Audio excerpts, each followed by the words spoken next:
Elizabeth Holmes was young, brilliant, a Stanford dropout with a dream to revolutionize healthcare.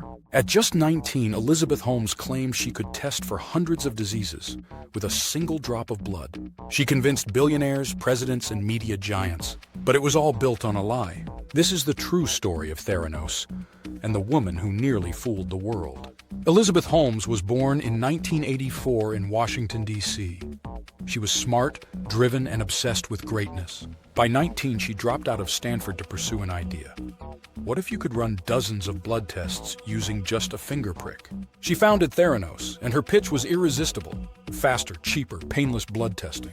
No more needles, no more labs. Just a tiny box, the Edison, that could change medicine forever. Investors went wild. She raised over $700 million, attracting names like Henry Kissinger, Rupert Murdoch, and even the Walton family of Walmart. She appeared on Forbes covers, was called the next Steve Jobs, wore black turtlenecks, spoke in a deep, serious voice. She became the youngest self-made female billionaire in the world. But behind the scenes, nothing worked. The Edison machine couldn't perform even a fraction of the tests it promised. So Holmes and her partner, Sunny Balwani, used a dangerous shortcut. They secretly ran blood samples on commercial machines like Siemens analyzers, while telling patients and investors the results came from Theranos tech. Employees raised concerns. Scientists warned of inaccuracies. But anyone who questioned her? Fired, silenced, threatened. She built a wall of secrecy, NDA after NDA. Even her board of directors, made up of powerful but non-scientific men, had no clue. Then came the bombshell. In 2015, Wall Street Journal journalist John Carreyrou began investigating. Whistleblowers inside Theranos began speaking out. Documents were leaked. Stories didn't add up. Holmes denied everything. But the cracks had formed. By 2016, the FDA and CMS stepped in. Theranos labs were shut down.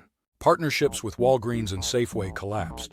The company lost its valuation, going from $9 billion to worthless almost overnight. In 2018, Holmes and Balwani were charged with multiple counts of fraud. Prosecutors said she had endangered lives, lied to doctors and investors, and knowingly pushed false science into the real world. The trial became one of the most watched in modern business history. She claimed she was manipulated by Balwani. He said she was the mastermind. In January 2022, Elizabeth Holmes was found guilty on 4 counts of fraud. Later that year, she was sentenced to 11 years and 3 months in federal prison. Sunny Balwani received nearly 13 years. Holmes is now inmate number 24965, 111. A woman once worth billions, now just another cautionary tale. How did so many smart people get fooled? Was it blind faith in tech? Or the desire to believe in a woman who looked like the future? Elizabeth Holmes didn't just build a company. She built a myth, and millions bought into it. In the end, the blood wasn't the only thing that was fake. The machines, the promises, the empire. It was all part of the billion-dollar lie. Truth has a strange way of hiding in plain sight. And sometimes it takes years before the mask finally slips.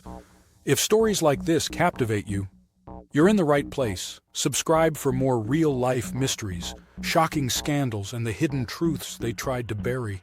And remember, not everything is as it seems.